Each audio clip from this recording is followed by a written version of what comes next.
અથાણું બનાવી અને તમે 6 મહિના સુધી સ્ટોર કરી શકો છો અને જ્યારે પણ બનાવશો ને ત્યારે ઓછું જ પડશે. એના માટે 2 ગાજર લેશું, મોળા મરચાં અને તીખા મરચાં લઈ અને આ રીતે કટ કરી લેશું.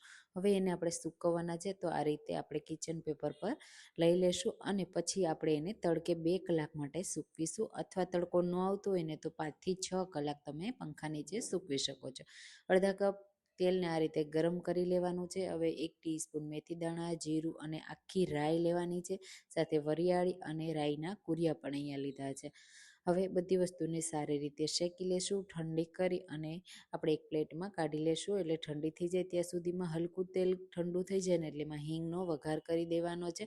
બધી વસ્તુને મિક્સર જારમાં લઈ અને પાવડર કરવાનો છે, અધકચરો પાવડર કરવાનો છે. અહીંયા તમે જો મરચાં અને ગાજર પણ સુકાઈ ગયા છે, બિલકુલ એમાં પાણીનો ભાગ નથી. પછી એમાં હળદર પાવડર, લાલ મરચું પાવડર અને તૈયાર કરેલો મસાલો, મીઠું, મરી એડ કરી મિક્સ કરીશું. તૈયાર કરેલું ઠંડુ તેલ એડ કરીશું અને સારી રીતે મિક્સ કરી દઈશું. હવે આ અથાણું એકદમ સરસ 6 મહિના સુધી સારું રહે ને એના માટે તમારે લીંબુનો રસ થોડો વધારે એડ કરવાનો અથવા વિનેગર એડ કરી શકો છો. હવે કાચની બરણી લેશું, એમાં ભરી 6 મહિના સુધી આનંદ માણી